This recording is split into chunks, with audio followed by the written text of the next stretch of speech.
1,000 patients in our hospitals confirmed or suspected of COVID-19. This includes about 20% of all of our beds and up to a quarter of our intensive care unit beds. Most of these people likely contracted the virus a couple of weeks ago and became so ill that they needed to be hospitalized. So here's the problem. While the hospitals are already almost full, the virus continues to spread like a wildfire. That means if we continue on this current path, in another couple of weeks, hundreds more people will be sick and will need to be hospitalized, and it will be difficult to find room for them. We also don't know how we're going to find room to take care of all of our other patients, such as those with heart attacks and other emergency needs.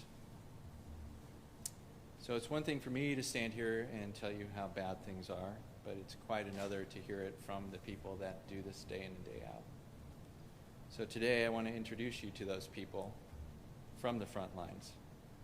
With us today, we have Brittany Becker from St. Luke's Hospital Emergency Medicine, Joseph Kowalczyk from Mercy Hospital, who's a respiratory therapist, Katie Eason from SSM Health DePaul Hospital, who is an intensive care unit manager, and Alicia Matern from Mercy, who runs one of their test site centers. So I'm going to go ahead and call them up one by one and just let them, in their own words, explain what COVID is doing to them and what they're seeing on the front lines. So, Brittany?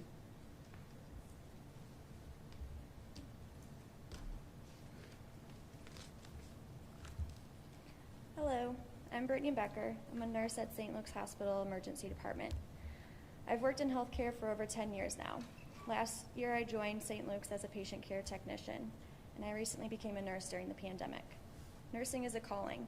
Whether we are in the middle of a pandemic or not, nurses like me are dedicated to taking the best care we possibly can for our patients. As a new nurse, I'm learning very quickly the range of emotions that come with this. During this pandemic, I have experienced everything from intense fear and worry to feeling an enormous sense of joy and accomplishment. In the ER, we are extremely busy, and our patients are very sick with complicated illnesses. We are constantly adapting. Our job is to take excellent care of our patients and diagnose their medical conditions as quickly as possible. Due to a national and regional shortage of COVID-19 testing supplies, this makes our job even harder. It gets emotionally draining. We're tired and stressed, yet we continue on because that's what nurses and healthcare workers do. Our team has pulled together along with all the other divisions in our hospital. Our patients are scared too. Just this week, I took care of a patient who was worried they may have had COVID-19. After the test results came back positive, the patient was so distraught that they questioned if I should even be in the room taking care of them. I assured the patient that this is my job and this is what I'm here to do. I have my protective gear on and that I'm going to take care of them. No visitors are currently permitted in the emergency room, so we're the only ones able to take care and comfort our patients in person. I will never forget one patient with COVID-19 in particular. Their family couldn't get to the hospital in time to say goodbye, so I held the patient's hand and prayed for them as they passed.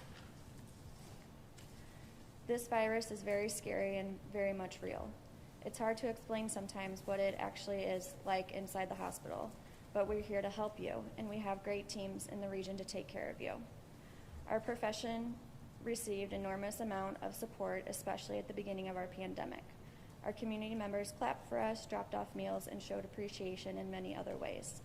We can still work together now and help slow the spread of COVID-19. And the easiest way to help us, your caregivers, right now, is to wear your mask.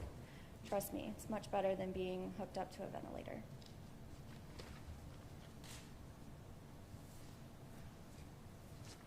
Thank you, Brittany. Next, I'd ask Joseph Kowalczyk from Mercy to give a few words.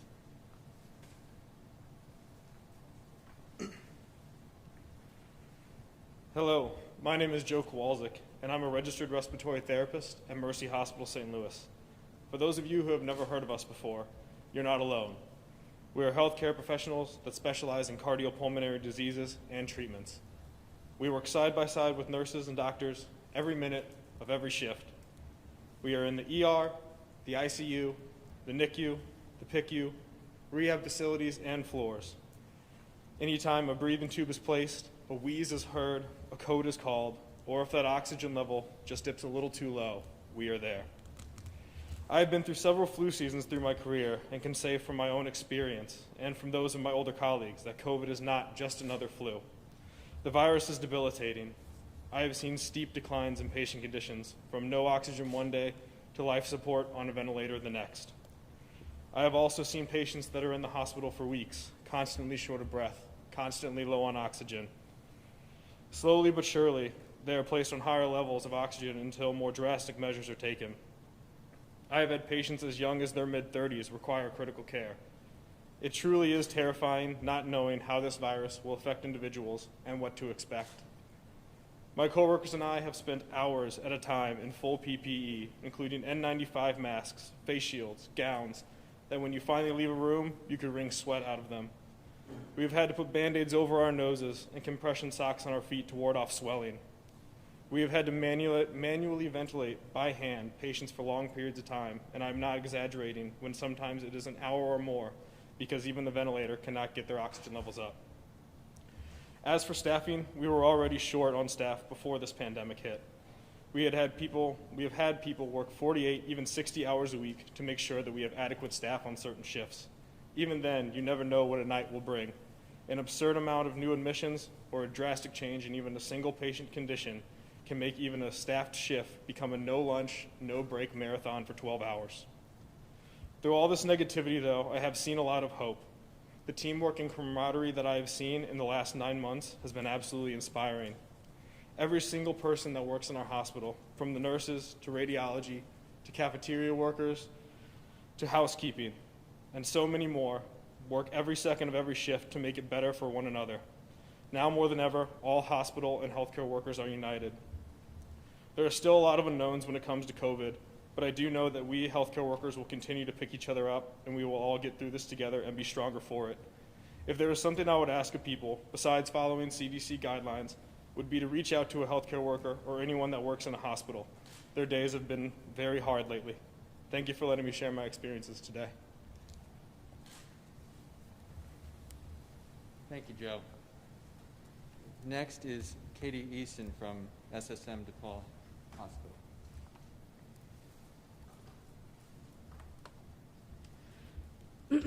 I'm Katie Eason, and I am an ICU manager.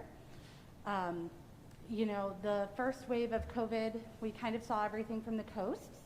So we were able to, have a lot of time to formulate a really good and solid plan to execute to our teams. And our teams were incredibly resilient the last round. And this wave kind of knocked us all on our feet. So right now, my team, myself, the hospital, we are fast and furiously trying to figure out how we can manage to help the most people possible with the numbers that just don't seem to be declining anytime soon. My team as well, I echo that people are working 4, 5, 60 hours a week just to help, because it's what we're called to do as healthcare workers. We are all in this together. We band together as nurses, as respiratory therapists, as our PT and OT staff. I mean, it is really a collaborative effort. I have seen even some of the strongest nurses just become so incredibly overwhelmed with the amount of weight that is on their shoulders when you have to call a family to tell them that their loved one is probably not going to make it and that we can't let them up there to see them. And it's hard. It's hard to see your team down when all you want is for things to get better. So my ask is that everybody wears their masks and follows the CDC guidelines as best as they possibly can, because we're coming into Christmas and people want to be with their families for the holidays, and we just need to do better.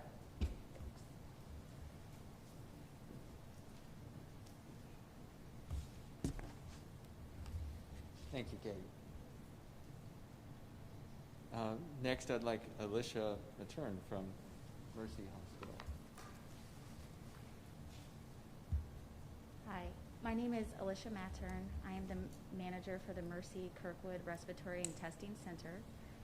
I have the privilege and honor to serve alongside a highly dedicated and skilled team of nurses, techs, rad techs, and providers. At our location, it is unique. We have a drive-through process to be able to serve the community for COVID testing needs for pre-surgical. So in order to get a surgery or procedure, you have to be able to have a negative COVID test. So we provide those services as well as to the community and the frontline coworkers and Mercy coworkers. We reach out to the community and we do these COVID tests as a drive-through for any exposures or symptomatic patients. And at this time, we also are able to provide services from our providers for further evaluation and treatment. And what we have unfortunately seen over the last several weeks is a significant daily increase that we have had. For November, our average daily patient volume is averaging about 400 patients through our clinic in a day. Our highest peak has been 590 just a couple of weeks ago. And unfortunately, we are seeing that the patients are having more exposures and more symptomatic, and they are becoming more sick. On some of our x-rays, we are seeing more confirmed pneumonia cases that are related to COVID. So I can echo all of the nurses and healthcare workers. Since we started this in March, it has been unlike any other time that we have ever experienced in healthcare.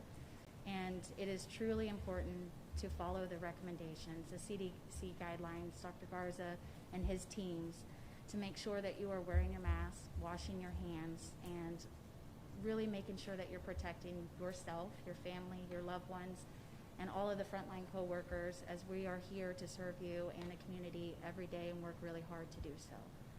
Thank you.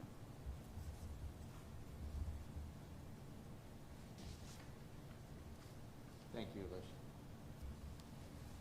And thanks everybody up here on the stage. These folks are really incredible people who have worked tirelessly to prevent death and to care for all of us in the region.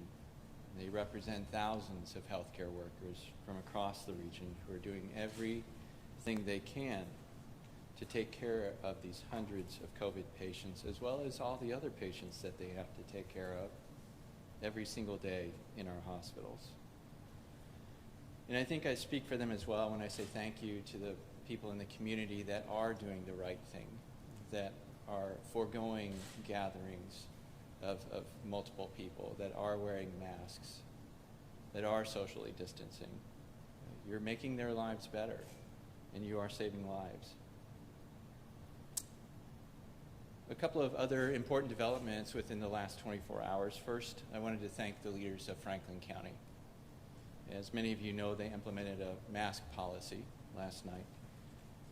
I believe that they are looking out for the very best interests of their citizens, and I want to thank them for their efforts. I also want to thank the governor, Governor Parson, and the Department of Health and Senior Services for yesterday's public health warning and advising all Missourians to wear masks while they're in public at all times. It is a step in the right direction. With that being said, we've been very clear about the need for a statewide mask mandate.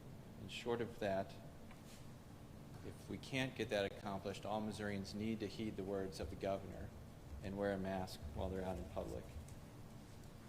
Now, despite my pleas and the governor's warning, let me say a word for the people that still refuse to wear a mask. And my words are, I get it.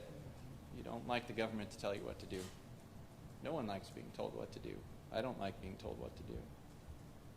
And I also understand you're not intentionally trying to hurt yourself or hurt anybody else or put anyone else at risk.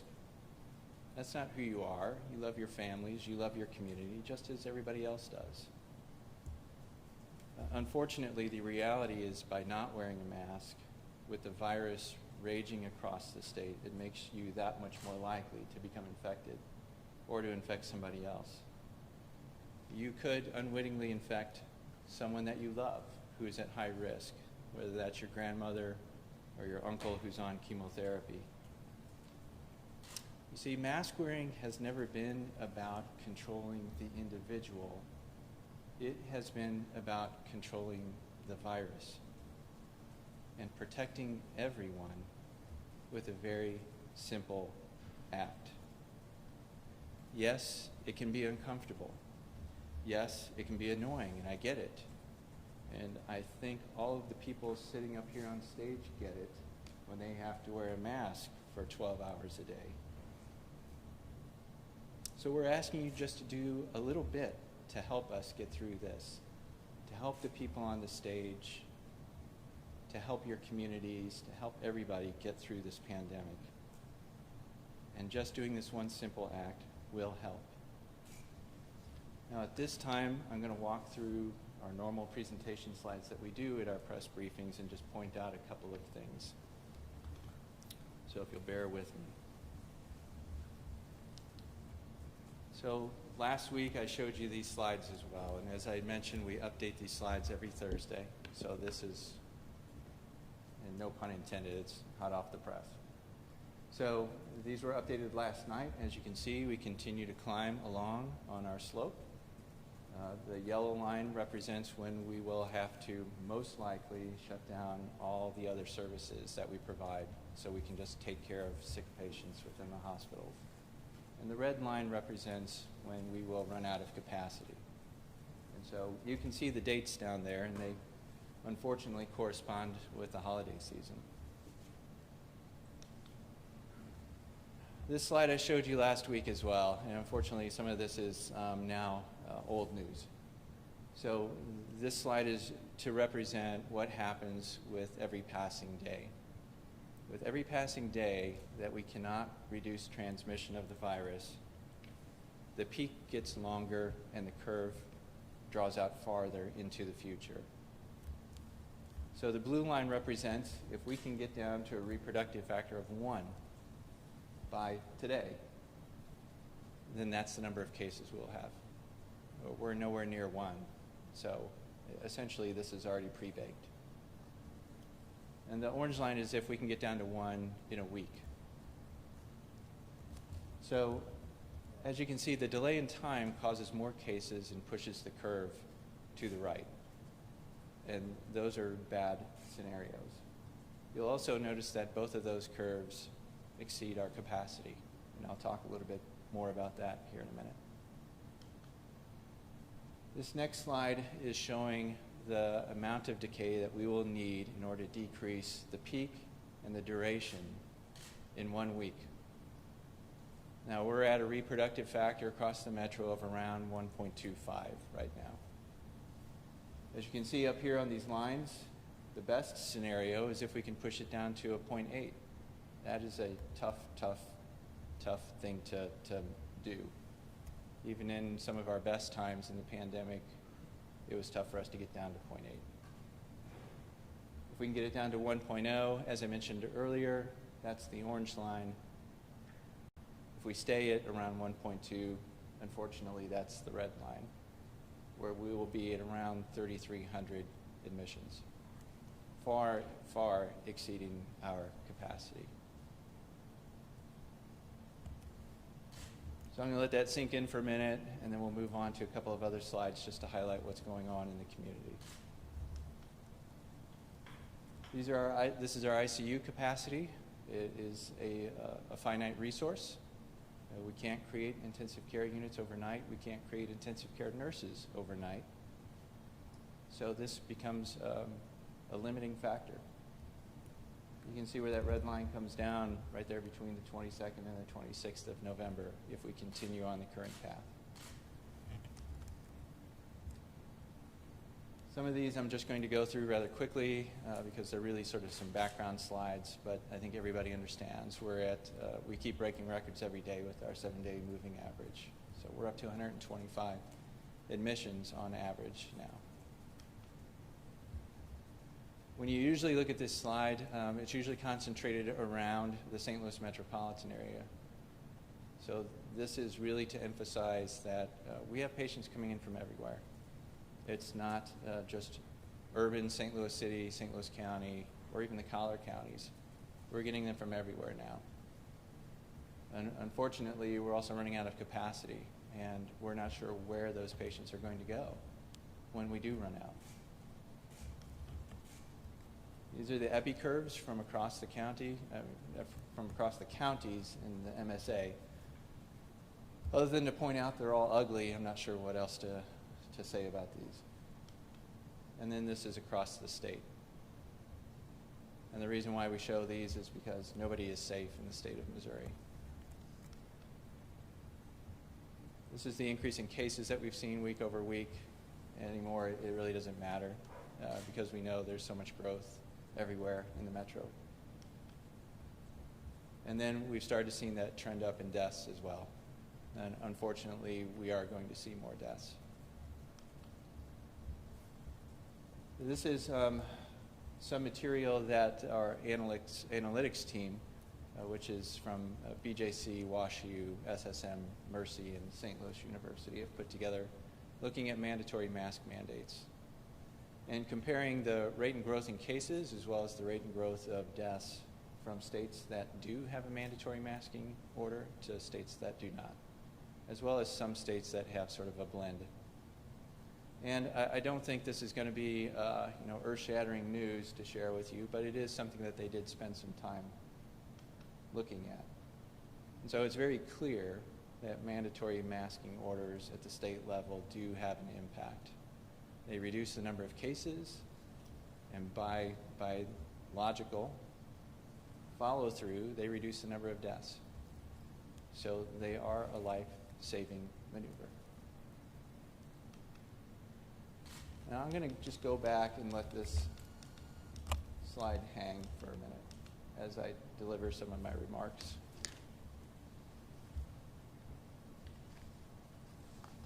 So as these data show, many people in our region have already contracted the virus, and they will become sick over the next couple of weeks. These numbers are deadly serious, and they cannot be sustained. We are already running out of capacity at some of our hospitals and have begun having conversations we've dreaded since the beginning of this pandemic. And we're talking about the use of crisis standards of care.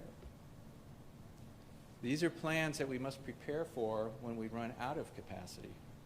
These are standards that help guide our clinicians when they reach a point of deciding how to ethically do the most amount of good for the most amount of people. In short, that means we have to make choices about who can be helped with the limited resources available, and we have to make choices of who can't be helped. And that is a dilemma no healthcare worker ever wants to face. We hope and pray that we will never need to implement these plans. However, as I showed you, we get closer to that reality with every passing day. In order to delay and diminish that potential reality as a region, we need to prepare for the impact of the surge of patients and have our system and the care that we provide for all of our patients. First, we need additional staffing and capacity. Now, we're working with the state to determine exactly what that looks like, whether that is getting auxiliary staff to come in and open up some of the units that are not open right now, or whether we need to set up a field hospital in St. Louis somewhere. And given these projections, it might be both, but we're having those conversations now. Second, yesterday's Missouri's Health warning asked Missourians living in communities with a high degree of virus to stay home as much as possible. I think it's important to point out that is the vast majority of the counties of the state of Missouri. In looking at our modeling data, if the virus behaves like we believe it will, we are already behind the curve. And there is little we can do to prevent hospitals and healthcare workers from being overwhelmed.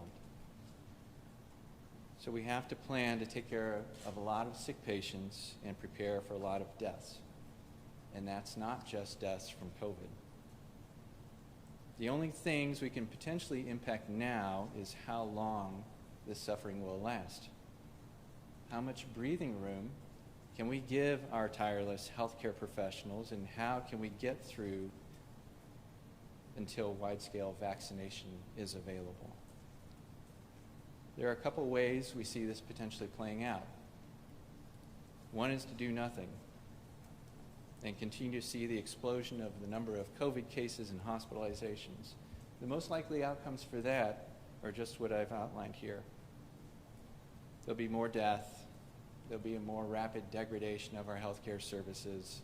There'll be a loss of our healthcare workforce because they get tired and they get sick. And most likely a shutdown of the economy due to this overwhelming illness. In this scenario, we still don't know what the peak looks like because we haven't modeled what an unknown looks like or how long it will last. We just know it'll be bad for everybody in the region, whether you have virus or you don't. We could also continue to implement proven mandatory mitigation strategies. Those are effective. However, that's not going to impact this curve, I'm sorry to say, that we're going to experience the next couple of weeks. If the models are true, it will blunt some of the growth down the road, but its greatest impact comes from wide-scale mass adoption across the region and across the state. So this leaves us with a third option, which we advocated for last week. And we believe it's the best and the only option that is available. And that is a widely adopted statewide safer at home policy to limit face-to-face interactions and immediately decrease the spread of virus.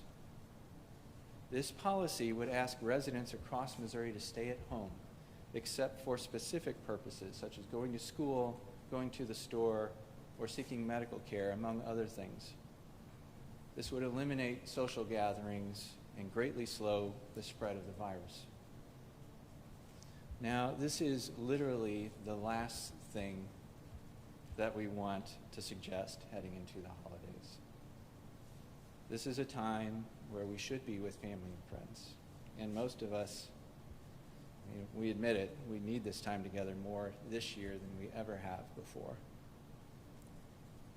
Unfortunately, with this much virus out there right now, getting together in groups at this moment is just going to cause more cases, more hospitalizations, and more deaths. I can't tell you, and I'm sure I speak for the people up here on the stage as well, the number of patients or family members that have said they didn't believe COVID could happen to them. But it is happening. And it's up to all of us to ensure that we limit the damage now as much as we possibly can and protect the people we love by being safe a little bit longer and staying apart. By adopting a safer at home policy across the state from now until the end of 2020, we can effectively suppress the virus. We have seen this work before. We can give these brave healthcare workers a break, and it will decrease the virus enough in the community to a point where we believe we can make it to wide-scale vaccination in 2021. Economically, this would be better as well, because we could recover faster in 2021, rather than this long tail of cases that you see in front of you that will linger into the spring if we don't act decisively. In order for this to work, though, we need to do everything that we can to support one another. As individuals, as communities, the government, and the private sector. Everyone has to contribute to the cause. We know that restaurants are going to be hit hard because they don't have their usual holiday parties. So we as a community need to support them. This may sound silly, but order more carryout, tip better, support those people who are going to be impacted by this. It's the right thing to do. Shop more, shop locally, shop more, just not in person. And if you have the means, give more away. Give it to the food banks, give it to other charities, so that people that aren't as fortunate as us can be helped.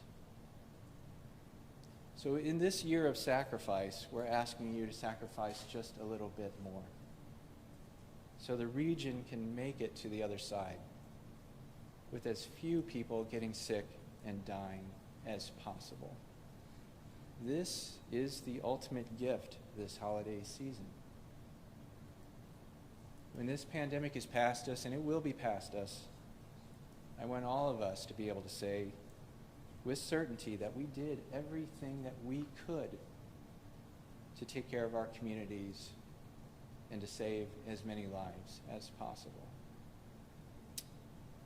Now, I'm afraid I can't offer you many positive things today, and that wasn't my intent. But there is hope, and it's not that far away. For the next several weeks will be extremely difficult. You're staring at them right here on these curves. That's how difficult it's going to be. It's going to be difficult, more difficult than anything we have ever seen. But how difficult depends on what actions we take right now. I and the task force team have always tried to be honest with you, both in good times and in bad times throughout this pandemic. And we are entering a bad time, the worst time. But we're not powerless. We just have to choose how we want to get through the biggest healthcare crisis our nation has faced in a century.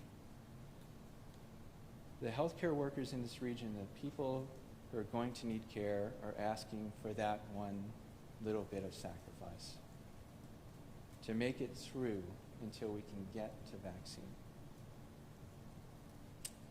Thank you for listening to us, myself and the others up here on the stage, and be happy to take some questions now from the meeting. Could we actually get to the point where hospitals, say St. Louis City or county, where there is a mask mandate in place, would start declining cases from these other counties that do not have a mask mandate? I mean, where would we draw the line? Let me make sure I understand your question correctly. Do we believe that we're going to see a decrease in cases because of the mask mandate in the city and the county? Could we ever get to a point where hospitals in areas like St. Louis City and county that have a mask mandate in place are going to tell these other counties where there is no mask mandate, we're sorry, we have, even out of a city or county address?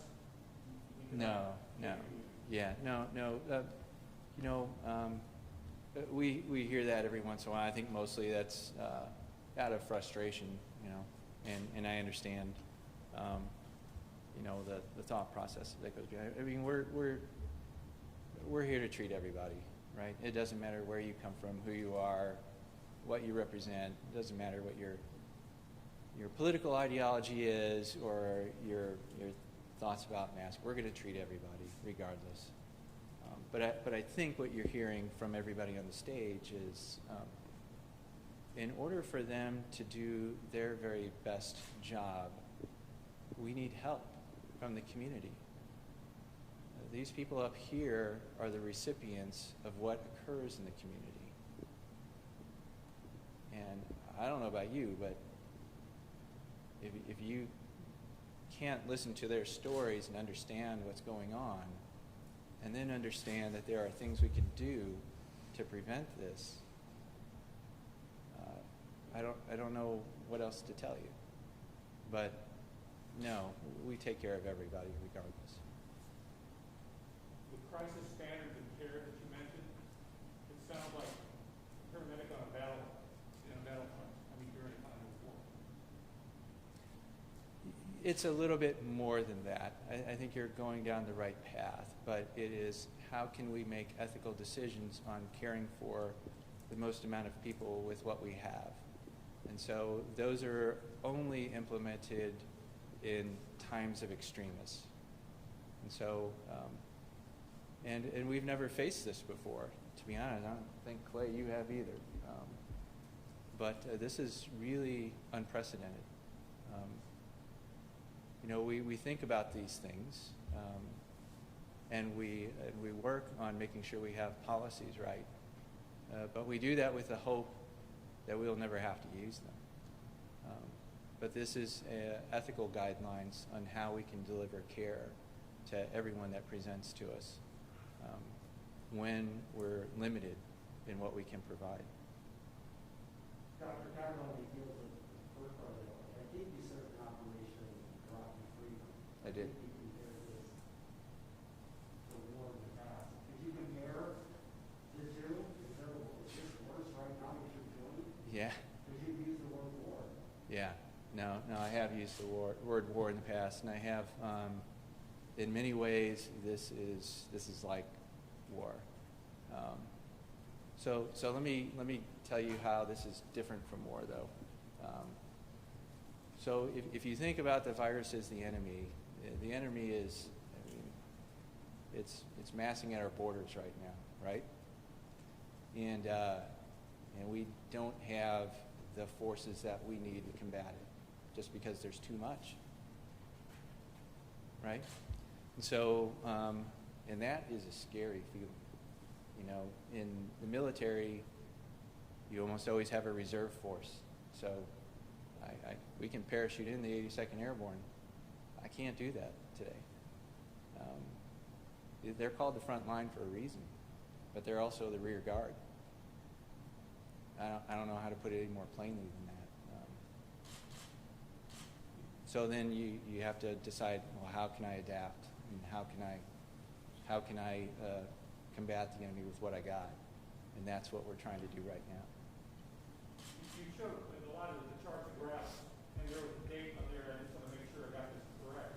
Yeah. Because I think it's pretty important. November 26th, you have determined that if the numbers stay on the trajectory they are now, that's the date where hospitals around St. Louis would not be able to offer any other services except for COVID patients. Yeah, let me go back to that slide. I believe that's the one you were referring to. Is that right? So yeah. So let me talk about that. So and Clay, if you wanted to talk about that as well. So you know, we're in the process now of deciding which things can we turn off in order to provide more care for the increasing number of COVID patients. And this is a little bit different than what it was in the spring, where everything turned off at once, because we understood what those second and third order effects were from turning everything off at one time. So now we're trying to do, you know, you can come up with your own descriptor to it, graceful degradation, but everybody is now thinking about, how can I turn things off if this pattern continues? Each of us are at a little bit different spot, depending upon capacity, depending upon the volume, all of those different things. But if this continues, everybody will reach that common point that says, we're going to have to turn everything off in order to care for these patients. Clay, did you want to say a few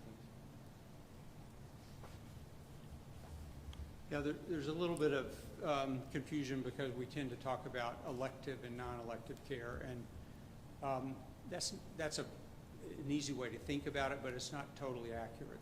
What we're turning off right now are things that postponing them for 8 weeks or 2 months won't compromise a patient's outcome meaningfully. They can, if you have a joint that's giving you a lot of trouble and you need it replaced, you can probably wait a couple of months to have that done. It may not be comfortable, but it doesn't necessarily cause another threat. So we're already starting to pull back on those, and the question is, how far do you go back? If you have someone who has cancer, newly diagnosed cancer, the odds are then in the next 6 weeks it won't spread, but you don't know that. And so those patients we don't want to postpone, but when we get far enough into it, those are the kinds of things that start to happen. We will always reserve capacity to deal with the patient who turns up in the emergency room with a heart attack or a stroke. But almost everything else is on the table for removal as the hospital fills up with coronavirus cases. I have a question for Ricky Becker.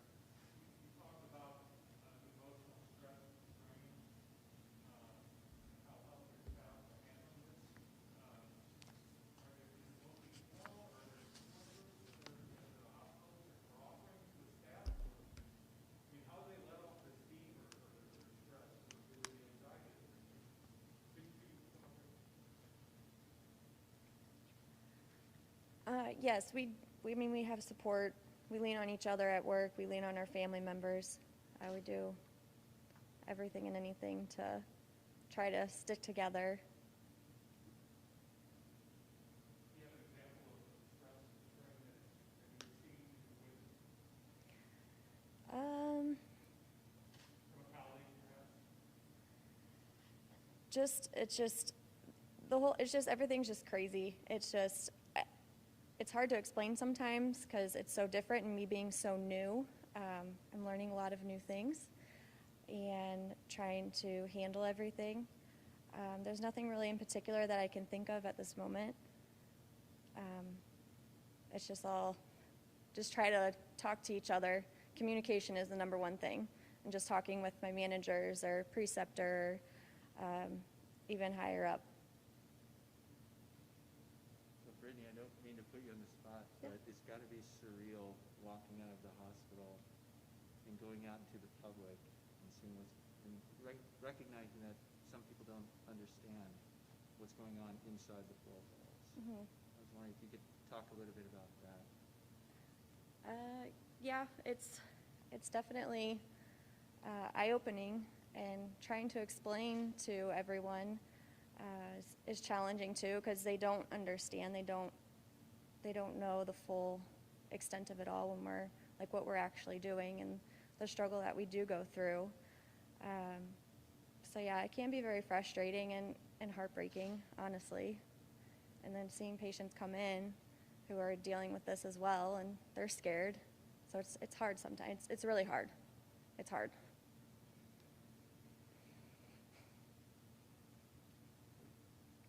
Any other questions? Are local hospitals seeing a higher rate of coronavirus patients from counties without mask mandates than those with mandates? I don't know of the absolute number or the percentage, and so I did show this map here, and so as you, I would assume that everybody knows, St. Louis City and St. Louis County are the only counties in the city that have a mandatory mask mandate right now. I believe I'm correct in saying that. St. Francis, I don't recall if they have one or not, Clay. But as you can see, we're getting admissions from not just across the metropolitan area, but across the eastern part of the state. And those numbers go up every day. One thing that I just want to point out on this map, that the Illinois numbers don't include the entire set of cases on that side. These are cases in Illinois that come to one of the St. Louis healthcare systems. So there are other hospitals, St. Elizabeth, for example, that are taking care of COVID patients that aren't reflected. So the bottom number that says 14.87 cases per 100,000 is not a complete number for Illinois counties. Right. I think we estimated we probably catch about 50% of those Illinois patients. So, if you wanted to do a very gross mathematical correction, that would probably get it up to 28, close to 30 on the Illinois side. But yes, that's true. It's only patients that present to task force hospitals. Yeah.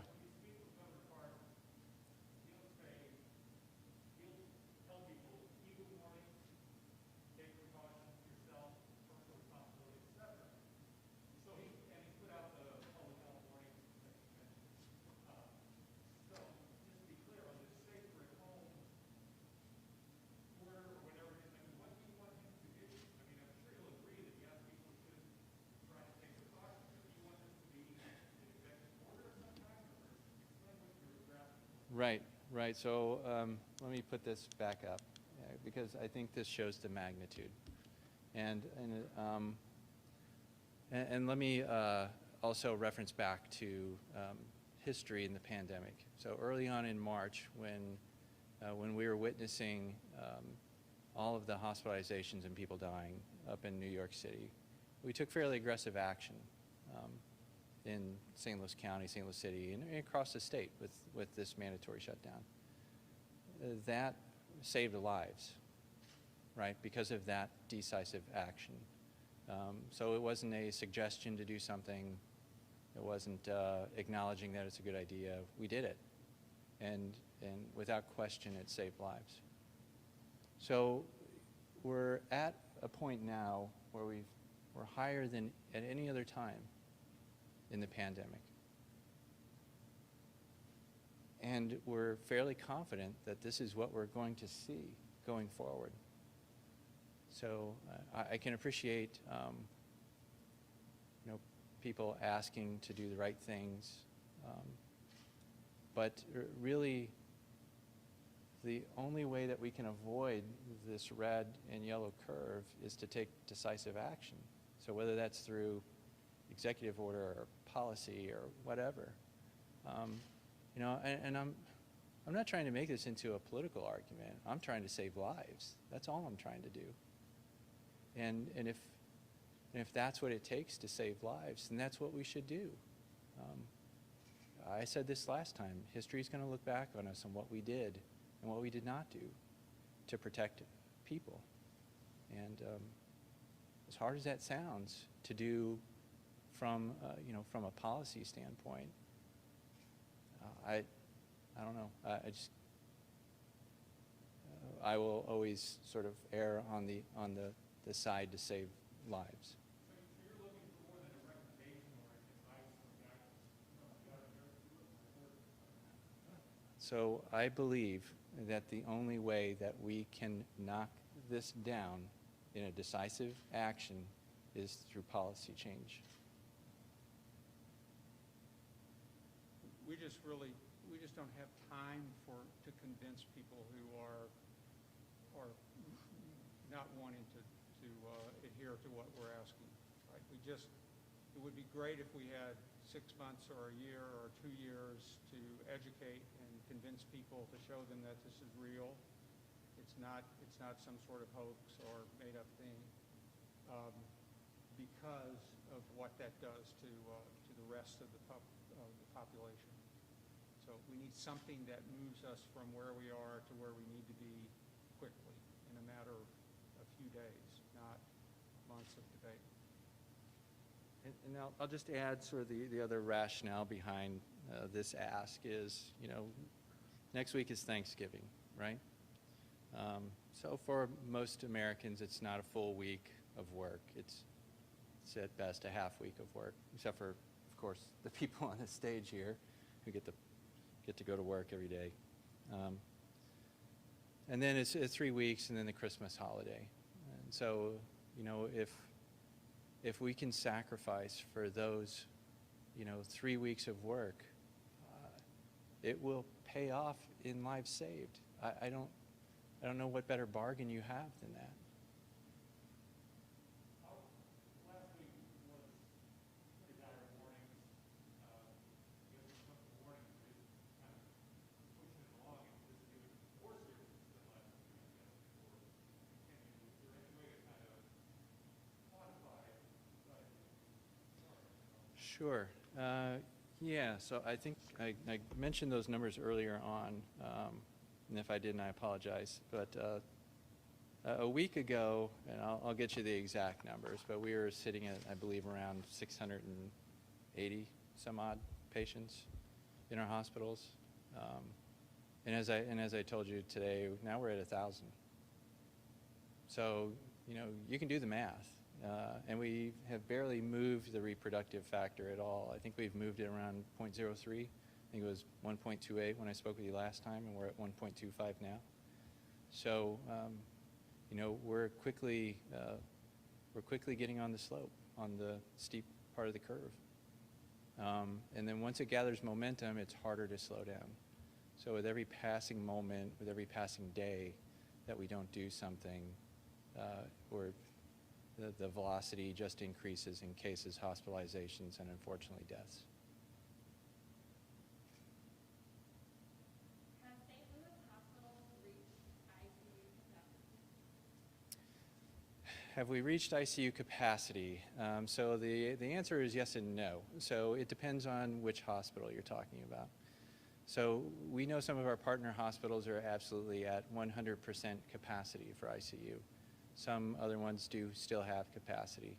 Now that's still, it's sort of a floating number, right? So we can create ICU capacity up into a certain point. We don't like to do that. It is not optimal for the care of our patients, but we can do that. So we can stretch, but there's also a limit to stretching. Clay, I don't know if you had anything about Yeah, BJC. I think that's right. I mean, this morning, most of the ICUs in St. Louis hospitals are operating with about 90% on average. And of course, there's turnover time as patients move in and out. So 90% is not a sustainable level of occupancy for ICUs. The stretch that Alex talks about are things like putting 2 patients in one ICU room, which is something that's really not optimal, as he said. Or converting space, for example, we will soon be converting anesthesia recovery spaces, operating rooms, cath labs, and equipping them to function as ICU capable. Of course, that means they can't be used for their other functions. So we compromise care in other parts of the healthcare sector by making those changes.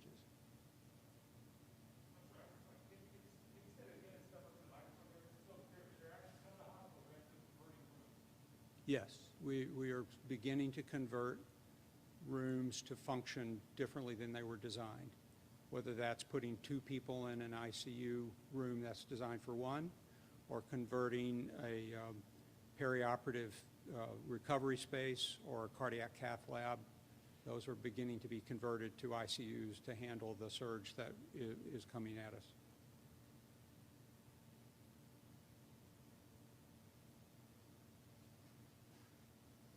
Okay. I wanted to personally thank everybody up here on the stage. You guys are, I don't know how you do it sometimes, to be honest.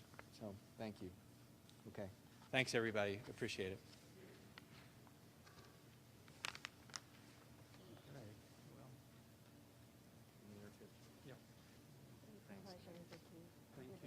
Thank you. Thank you very much. Thanks.